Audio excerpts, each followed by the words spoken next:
Yes, my dear students, very welcome to all of you in your biome academic and spiritual science classes. Dear students, आज आपके लिए इस दूसरे lecture में reproductive health in human के दूसरे lecture में आज हम लोगों ने ये डिसाइड किया है कि आज हम लोग चर्चा करेंगे रिप्रोडक्टिव हेल्थ के इश्यूज क्या थे और फिर उस इश्यूज को सॉल्व करने के लिए हमारे गवर्नमेंट ने क्या स्ट्रेटजीज को अडॉप्ट किया, यानी कौन कौन से तरीके अपनाए उस समस्याओं को दूर करने के लिए, जिसकी वजह से तो उन 1947 में जो 35 करोड़ इंडियन पॉपुलेशन था वो 2011 तक पहुंचते पहुंचते 1.25 बिलियन कैसे पहुंच गई। ठीक है, तो इस इशू को लेकर के हम लोग इस पर आज उस इशू पे चर्चा करेंगे। ओवरऑल हमारी एनसीईआरटी ने जो इश्यूज हैं उसको थोड़ा सा ब्रीफ में दिया है। ओवरऑल अगर पूरी स्टडी करें तो ह्यूमन रिप्रोडक्टिव हेल्थ से रिलेटेड जो इश्यूज हैं उसको ब्रीफली उन्होंने एक्सप्लेन किया है। मैं थोड़ा सा एक दो पॉइंट आगे बढ़ गया हूं to clear the concept. Okay, तो थैंक्स स्टूडेंट्स। यदि हम रिप्रोडक्टिव हेल्थ के मेजर प्रॉब्लम्स के बारे में चर्चा करें तो ये जो मेजर प्रॉब्लम थे मुख्य रूप से इनफर्टिलिटी, बंध्यता का इशू था, सेक्सुअली ट्रांसमिटेड इन्फेक्शंस, लैंगिक रूप से जो क्या थे संक्रमित होने वाले जो संक्रमण थे, इन्फेक्शंस थे वो थे, इंडोमेट्रियोसिस यानी जो यूट्रस का इंडोमेट्रियम है उसमें स्वेलिंग का इशू, और यूट्राइन फाइब्रॉइड्स, यूट्रस में सिस्ट का फॉर्मेशन नॉन कैंसरस मीन्स कैसे विनाइन ट्यूमर्स का फॉर्मेशन, प्रेगनेंसी से रिलेटेड जो इशू थे, प्रेगनेंसी का मेंटेन न होना, प्रेगनेंसी का ओवरऑल गेस्टेशन पीरियड का कवर न करना, प्रेगनेंसी का समय से पहले डिसॉल्व हो जाना, ये तमाम इशू थे। और चाइल्ड बर्थ को लेकर के बहुत सारे प्रॉब्लम थे ड्यूरिंग मोर ओवर चाइल्ड, ये इन्फेंट और माताएं जो हैं वो प्रसव के दौरान मृत्यु को प्राप्त कर लेती थी। ये सारे इशू जो है उस समय एकदम हाई लेवल पे थे, जिसकी वजह से Indian population was not growing perfectly. Okay, तो इस चीज़ को इम्प्रूव करने के लिए ये डिजीज क्या है इसको एक एक करके हम लोग देख लें, इसके बाद इसके सिम्टम क्या होते हैं इसको जान लें, फिर इनको रिजॉल्व करने के लिए इंडिया गवर्नमेंट ने कौन कौन से प्लान लाए, उसका क्या परिणाम हुआ, इस पर हम लोग थोड़ा सा चर्चा करेंगे आज। ठीक है, तो आइए सबसे पहले हम लोग इनफर्टिलिटी को लेते हैं। तो बेटा ध्यान रखना, इनफर्टिलिटी एक ऐसा इशू होता है जिसमें मेल और फीमेल दोनों अफेक्टेड होते हैं। ठीक है, इनफर्टिलिटी को लेकर के सबसे पहला इशू आता है ओव्यूलेशन को लेकर के। ओव्यूलेशन में क्या है कि एन ओव्यूलेशन या ओलिगो ओव्यूलेशन। एन ओव्यूलेशन का मतलब होता है ओव्यूलेशन का न होना, ऐसे फीमेल जिसमें ओव्यूलेशन हो ही नहीं रहा है, ओवम फॉर्मेशन हो नहीं रहा है। कब हो सकता है, कैसे हो सकता है? हार्मोनल डिस्टर्बेंस की वजह से।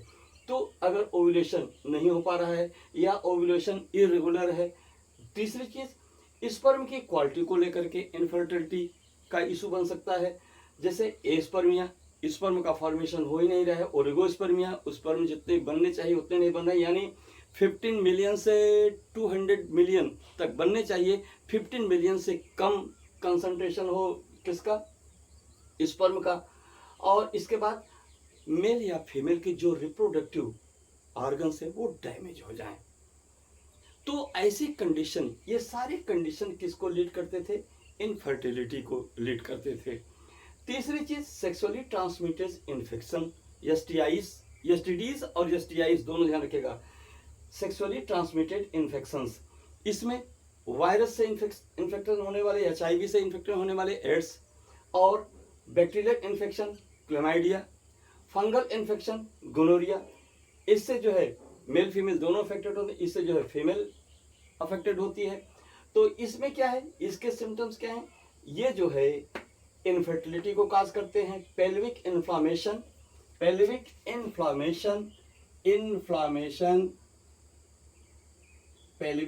इन्फ्लामेटरी डिजीज को काज करते हैं, किसमें? फीमेल में।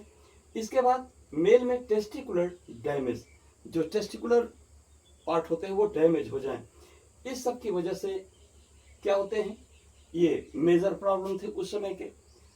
इंडोमेट्रियोसिस, इंडोमेट्रियोसिस क्या है? इंडोमेट्रियोसिस के एग्जांपल हैं growth of uterine tissue outside the uterus, uterus के बाहर जो है यूट्राइन टिश्यू का जो है वो ग्रो कर जाना। ये क्या करते थे, इनकी वजह से pain, bleeding, irregular menstrual cycle और इनफर्टिलिटी का इशू आता था। यूट्राइन फाइब्रॉइड्स, ये क्या थे, ये विनाइन ट्यूमर्स बनते थे जो फीमेल में, non cancerous growth in uterus mean विनाइन ट्यूमर्स, नॉट मैलिग्नेंट। मैलिग्नेंट क्या होते हैं, मैलिग्नेंट क्या होते हैं, वो कैंसरस होते हैं। वेनाइन क्या होते हैं, नॉन कैंसरस होते हैं। तो इनकी वजह से क्या, इनके क्या सिम्टम आते थे, heavy bleeding, pain and infertility, ये इस चीज को कॉज करते थे।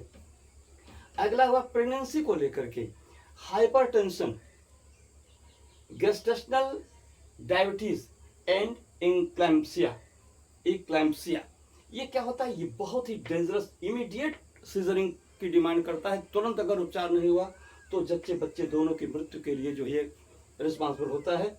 इसके तो पहले यार ये गेस्टेशनल डायबिटीज क्या होते हैं, प्रायः सेकंड से फर्स्ट या सेकंड ट्राइमेस्टर के बीच में क्या होता है कि जो फीमेल जो है वो डायबिटीज से जब सफ़र करने लगती है, ऐसी कंडीशन में क्या होता है, जच्चे बच्चे दोनों जो है डायबिटीज के इशू बन जाते हैं। और ऐसी कंडीशन क्या होता है, अर्ली बर्थ यानी इमेच्योर कंडीशन में बच्चे का जन्म हो जाता है, बच्चे का वेट जो है बहुत हैवी होता है, और साथ साथ ब्रीदिंग का इशू आता है इससे, गेस्टेशनल डायबिटीज से।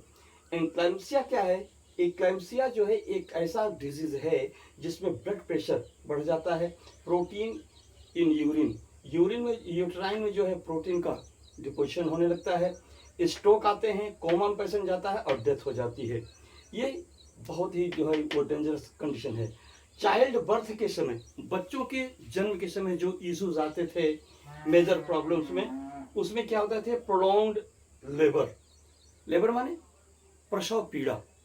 ध्यान रखिएगा, यहाँ लेबर की स्पेलिंग पर फोकस कीजिएगा, ये लेबर वो श्रम वाला ये ले BOUR नहीं है, ये लेबर है, लेबर, ये लेबर है, प्रोलॉन्ग यानी दीर्घ अवधि का लेबर पेन हो और प्रसव न हो।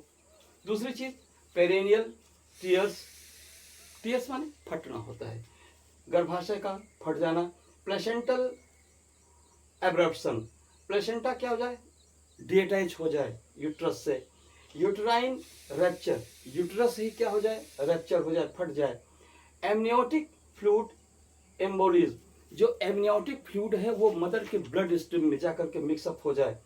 और पोस्टपार्टम डिप्रेशन, प्रसव के बाद फीमेल का डिप्रेशन में चला जाना, ये सारे इश्यूज क्या होते थे, ये सब मेजर प्रॉब्लम के इशू थे जो उस समय की पॉपुलेशन सफ़र कर रही थी, जिसकी वजह से आपका जो है प्रोडक्टिविटी डाउन था, इनफर्टिलिटी हाई था, मॉर्टलिटी हाई था, इन्फेंट मॉर्टलिटी, मैटरनल मॉर्टलिटी का ग्राफ हाई था।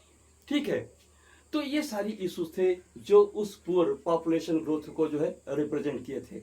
ओवरऑल इन समस्याओं को रिजॉल्व करने के लिए गवर्नमेंट ने क्या किया, तो बेटा ध्यान रखना, इंडिया गवर्नमेंट वो पहली सरकार थी एमंग द वर्ल्ड कंट्रीज, जो विश्व के देश थे उन सभी देशों में भारत पहला एक ऐसा देश था जिसने इस प्रकार की समस्याओं को के समाधान के लिए 1991 में भी डिफरेंट प्लान्स को इम्प्लीमेंट किया, फ्रेम किया, इम्प्लीमेंट किया, लोगों को अवेयर कराया। उसके क्या परिणाम है, क्या स्टेप थे, उसको यहाँ से देखिए, ध्यान रखिएगा।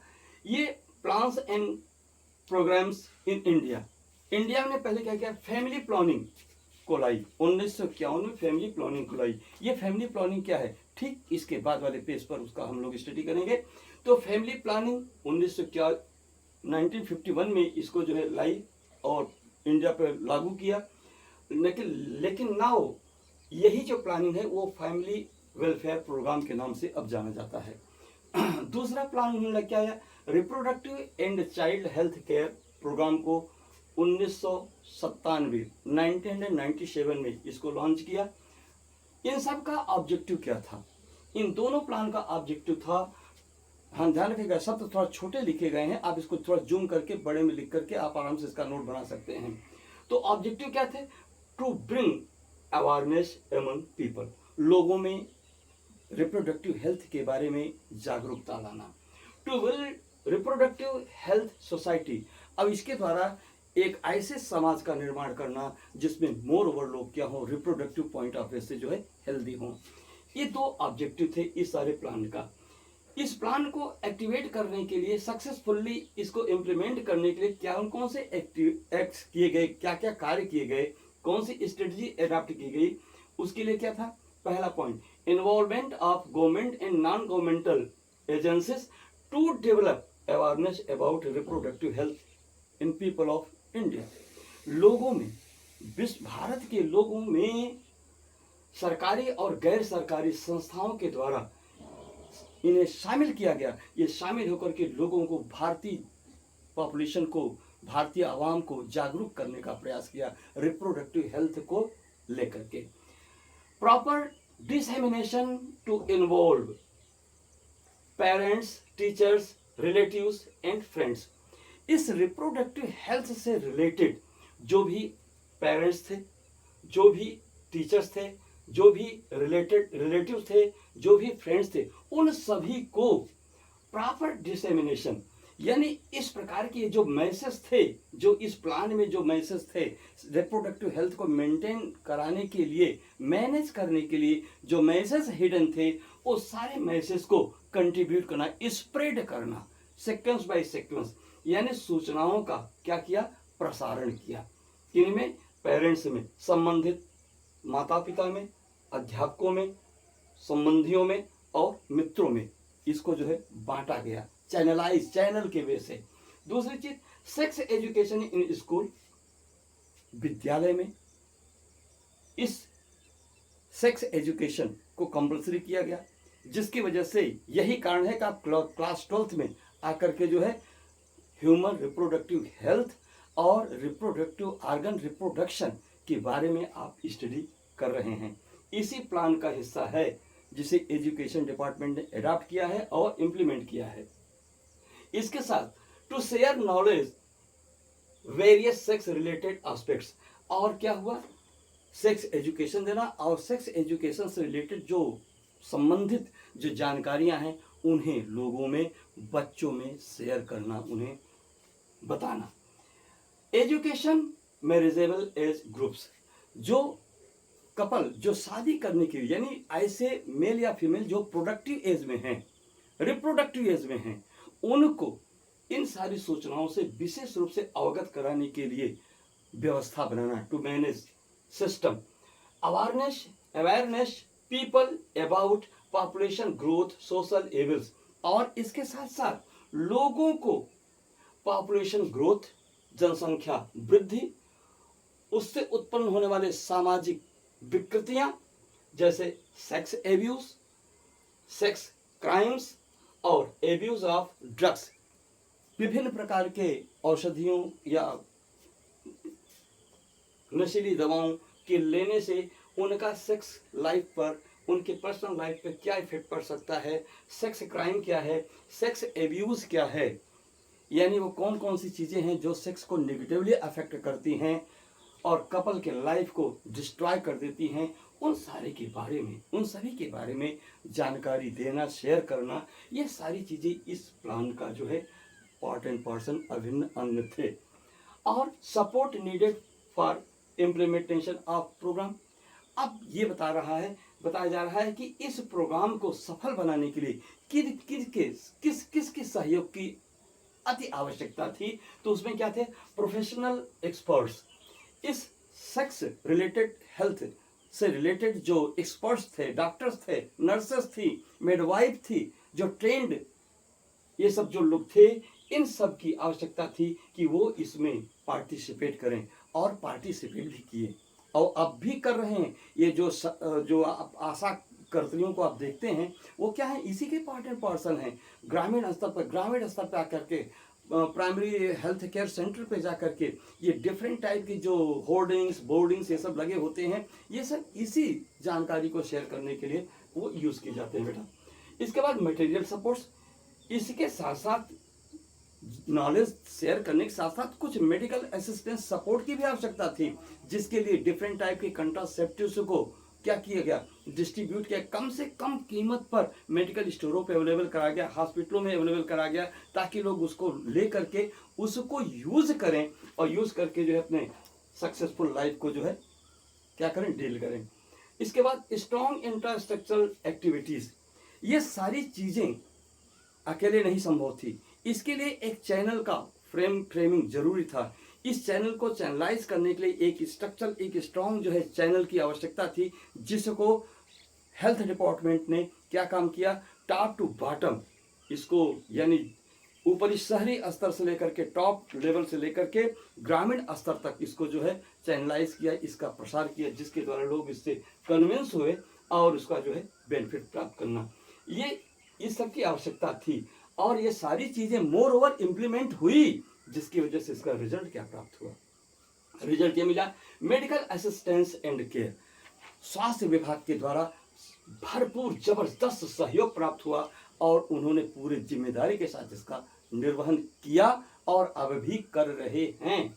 Better methods and goals then strategies, और क्या हुआ, जो हमने कार्य नीतियां अपनाई थी उससे भी बेहतर ढंग से उन्होंने क्या काम किया, इस कार्य को किया, इसको अंजाम दिया, विभिन्न इससे भी अच्छे अच्छे आधुनिक प्रकार की विधियों की खोज की और नए नए लक्ष्यों का जो है निर्धारण किया कि और बेहतर ढंग से हम इसको कैसे और डील कर सकते हैं।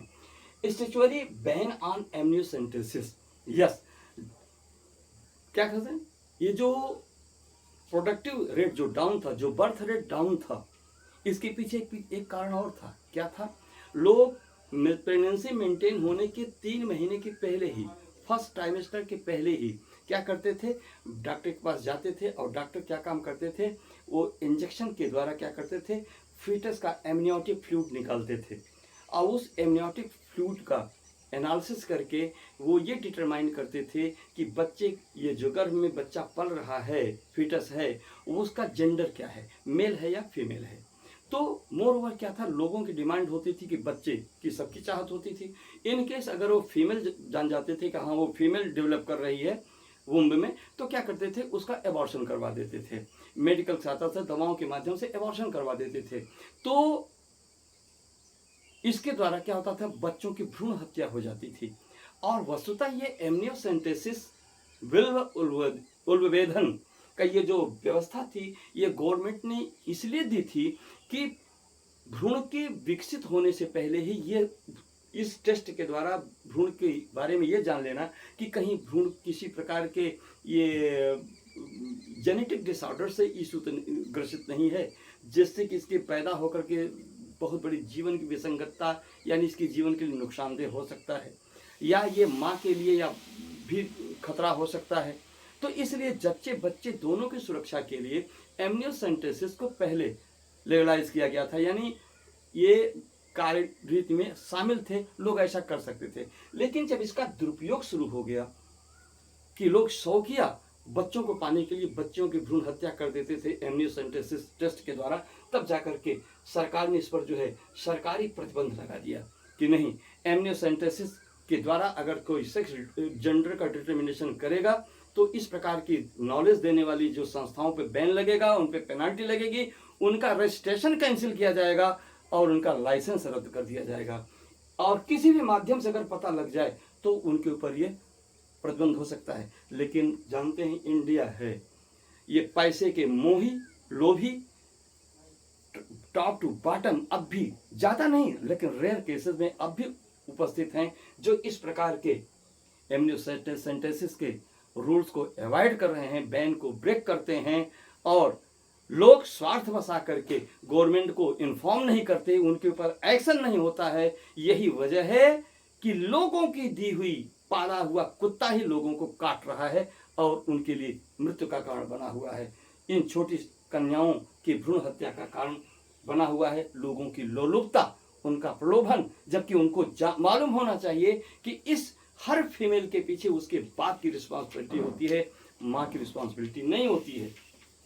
तो स्टैट्यूटरी बैन यानी सरकारी जो है प्रतिबंध इस पर आरोपित किया गया, और साथ साथ awareness and implementation of massive child immunisation programme, सामूहिक रूप से बच्चों को रोग निरोधी टीकों को लगवाने की भी व्यवस्था इसमें की गई, जिससे क्या है, डिप्थीरिया, पोलियो, हेपेटाइटिस बी, ये डिफरेंट टाइप की, हिकअप यानी काली खांसी, ये विभिन्न प्रकार के रोग जो हैं, उन रोगों से प्रतिरक्षात्मक सुरक्षा प्रदान करने के लिए भी सामूहिक रूप से इस योजना ने कार्यान्वयन किया और उसको फलीभूत किया। इसीलिए तो कहा गया कि better methods and goals then strategy, जितनी स्ट्रेटजी हमारी थी उस स्ट्रेटजी से बढ़िया हमने अपने लक्ष्य को हासिल किया है इन सारे प्रोग्रामों के द्वारा।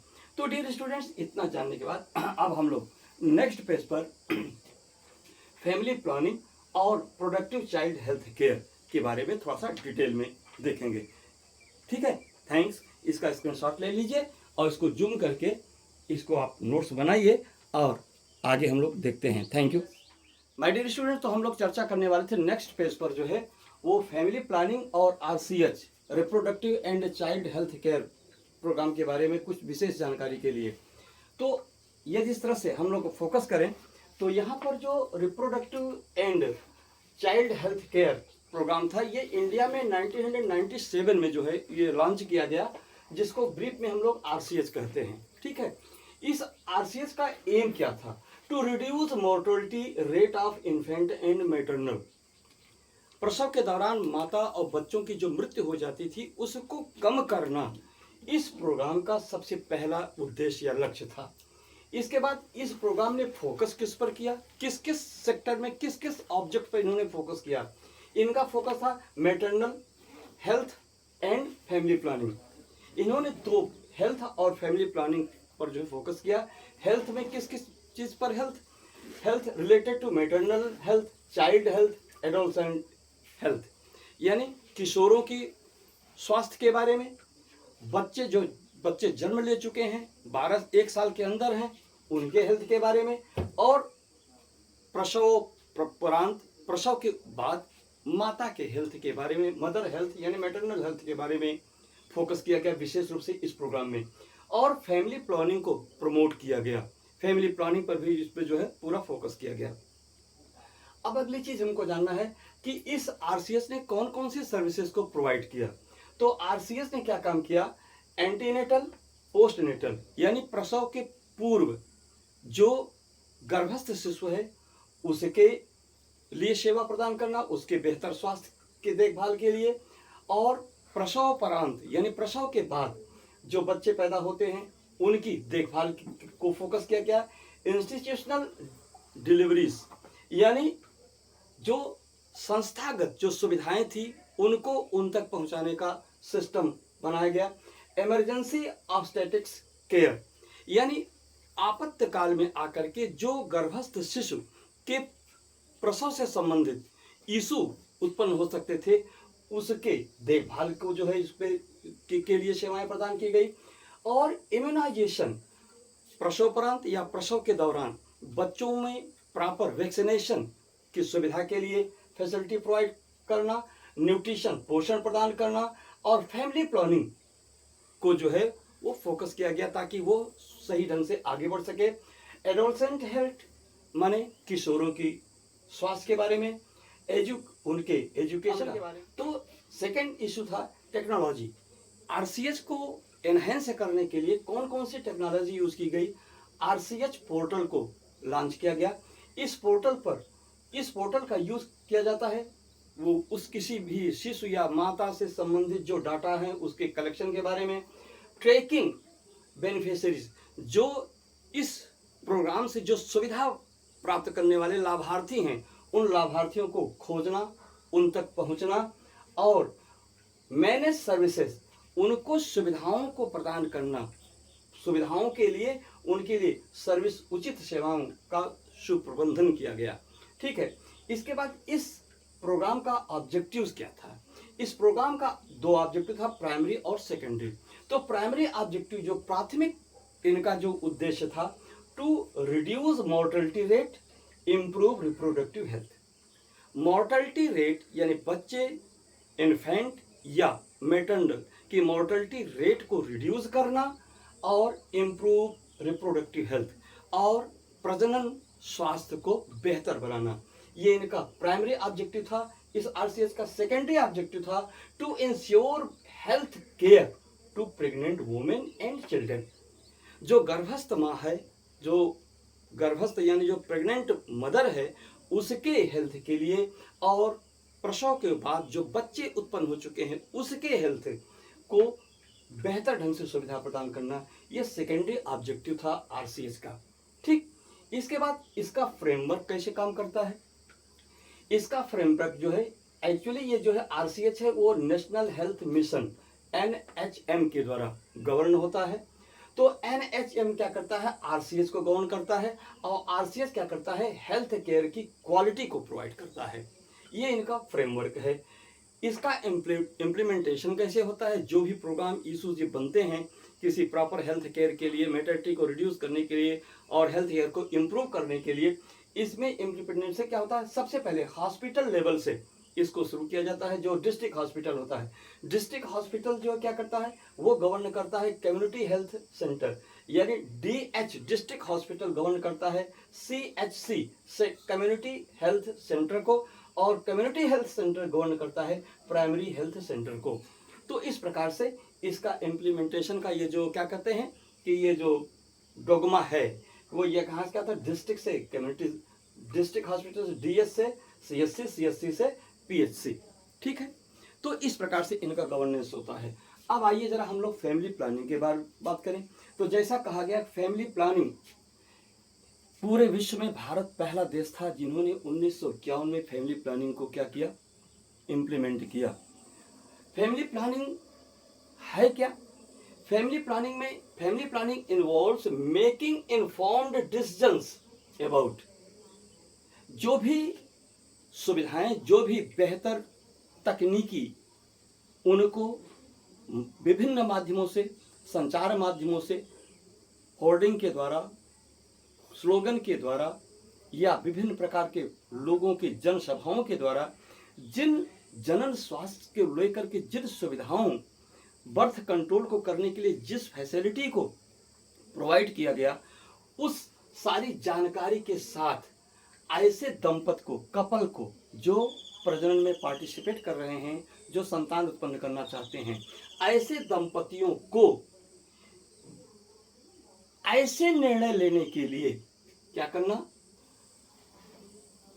ऐसे निर्णय लेने के लिए उन्हें संतुष्ट करना, उन्हें सक्षम बनाना। कैसे निर्णय? How many children to have, कितनी संतानों को उन्हें पैदा करना है, यानी कितने संतानें वो पैदा करें। And when to have them, और कब वो संतानों को उत्पन्न करें।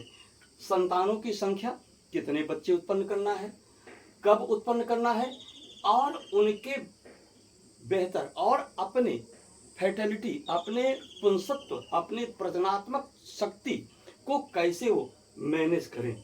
इन सब को बताने के लिए, इन सब पर स्वतंत्र रूप से डिसीजन लेने के लिए क्या करती है? फैमिली प्लानिंग का जो ऑब्जेक्टिव है वो उनको सक्षम बनाती है, कंप्लीट बनाती है, यानी उनको फ्री करती है, आत्मनिर्भर बनाती है कि वो स्वयं निर्णय लें कि उन्हें कितने बच्चे, पूरे सर्कमस्टांसेस को देखते हुए उनको कितने बच्चे पैदा करना चाहिए, उन्हें कब बच्चे पैदा करना चाहिए, और उनका जो प्रजनन स्वास्थ्य है वो कैसे बेहतर ढंग से मैनेज हो सकता है। ये फैमिली प्लानिंग का क्या था? मेन क्या था? ये उसका जो है मेन मोटो था, एम था। और इस फैमिली प्लानिंग में बहुत सारे मेथड को जो है यूज किया गया। फैमिली प्लानिंग का मतलब ही क्या होता है? Birth control. Birth control is the major aspects of family planning, major objective of family planning. अब फैमिली प्लानिंग में जो तमाम जो सुविधाएं जो इसमें शामिल हैं कौन कौन सी हैं? कंट्रासेप्शन, यानी किस किस निरोधकों का वो प्रयोग करें, बैरियर्स का, ट्रेडिशनल, इसके बाद आईयूडीज, इसके बारे में भी हम लोग आगे चर्चा करेंगे। तो कंट्रासेप्शन यानी जो प्रजनन, शुक्र को अंड से मिलने से रोक देने वाली व्यवस्था को अपनाना। ट्रीटमेंट ऑफ इनफर्टिलिटी, जो बांझ हैं, इनफर्टाइल हैं, उनको लिए बेहतर उपचार प्रदान करना, एंड प्री कंसेप्शन केयर, और कंसेप्शन यानी गर्भावस्था से पहले, यानी प्रेग्नेंट होने से पहले, सगर्भता से पूर्व उनकी उचित देखभाल करना, ये सारी चीज़ें जो है ये फैमिली प्लानिंग में इंक्लूडेड थी। इसके बाद इसका एम क्या था? इस प्लानिंग का मुख्य एम था एम्पावर इंडिविजुअल्स एंड कपल्स, यानी सशक्तिकरण। किसका सशक्तिकरण? वह व्यक्ति जो प्रजनन में भाग ले सकता है उसका सशक्तिकरण, और ऐसे जोड़े जो प्रजनन क्रिया में भाग लेना चाहते हैं, ले रहे हैं, उनको जो है सशक्त करना, आत्मनिर्भर बनाना, ऐसे निर्णय लेने के लिए, ऐसी सुविधा प्राप्त करने के लिए, ऐसे जो डिवाइसेस हैं उसको यूज करने के लिए उनको सक्षम बनाना, and choice about their reproductive health, और अपने प्रजनन स्वास्थ्य को वो बेहतर ढंग से चयन कर सकें कि उनका रिप्रोडक्टिव हेल्थ कैसे बेहतर ढंग से वो उनका हेल्थ उनके साथ मेंटेन हो सकता है। इस चीज़ का चयन करने के लिए उन्हें जो है पूर्ण सक्षम बना देना, एम्पावर्ड कर देना, आत्मनिर्भर बना देना, यह इस प्लानिंग का मेन एम था, ऑब्जेक्ट था। तो इस फैमिली प्लानिंग में कौन कौन सी कैसी कैसी प्रकार की सुविधाओं को प्रदान किया, कैसी कैसी सेवाओं को प्रदान किया, आप सर्विसेज में हम देखेंगे। एसेस टू कंट्रासेप्शन, यानी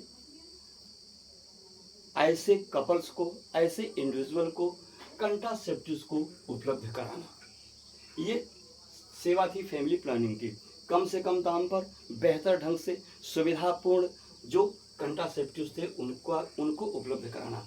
काउंसलिंग, ऐसे लोगों से उनके बेहतर स्वास्थ्य और नंबर के बारे में, कब उनको गैपिंग, दो बच्चों के बीच में कितना स्पेस होना चाहिए, कितना अंतराल होना चाहिए, और बेहतर फर्टिलिटी हेल्थ के लिए उनकी काउंसलिंग करना, उनको शिक्षित करना, और इनफर्टिलिटी सर्विसेज, इनफर्टिलिटी का कोई अगर इशू है तो ऐसी सुविधाओं को प्रदान करके उनके इनफर्टिलिटी इशू को रिमूव करना, और प्री कंसेप्शन केयर, यानी प्रसव से, यानी सगर्भता से पूर्व, प्रेगनेंसी से पहले उनके बेहतर हेल्थ को देखभाल प्रदान करना, और सेक्स एजुकेशन, उनको सेक्स एजुकेशन यानी सेक्स रिलेटेड नॉलेज को उनको शेयर करना। ये जो है ये फैमिली प्लानिंग की मेन क्या थे, ये सर्विसेज थी। अब क्या था, इससे बेनिफिट क्या हुआ, इस प्लानिंग का बेनिफिट क्या हुआ?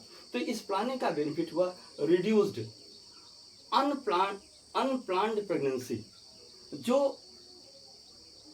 अनप्लान्ड, जो कोई नियोजित ही नहीं है, कोई योजना ही नहीं है, मनमाने ढंग से गर्भ प्रेगनेंसी मेंटेन हो जा रही है, हमारे जो रिसोर्सेस हैं उनको सपोर्ट नहीं कर रहे हैं, फिर भी बच्चों पे बच्चे, बच्चों पे बच्चे, बच्चे पे बच्चे, हम खुद बेरोजगार बैठे हैं और सुंदर बीबी घर में बैठी है और हम बच्चों की लाइन लगाए चले जा रहे हैं।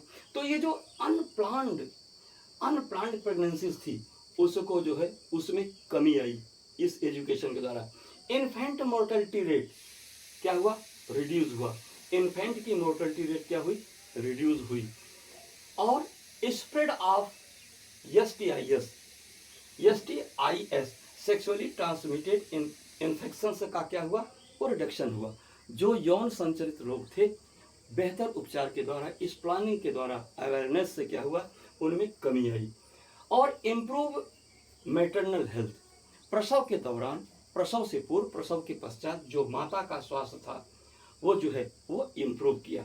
एम्पावरमेंट ऑफ वुमेन्स, महिलाओं का सशक्तिकरण हुआ, उन्हें विभिन्न सुविधाओं को प्रदान करके उन्हें आत्मनिर्भर बनाया गया, बेहतर स्वास्थ्य के लिए, बेहतर निर्णय लेने के लिए उन्हें सशक्त किया गया। स्लोअर पॉपुलेशन ग्रोथ, अब इसके द्वारा क्या हुआ, इसका लाभ ये हुआ, इससे जो पॉपुलेशन ग्रोथ था, रेट था, वो जो है मिनिमाइज हुआ, डाउन हुआ।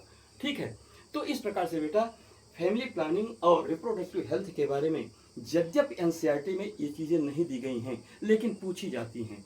इतना तो उम्मीद किया ही जाता है कि अगर आप इसको पढ़ रहे हैं तो आप इसको जानेंगे।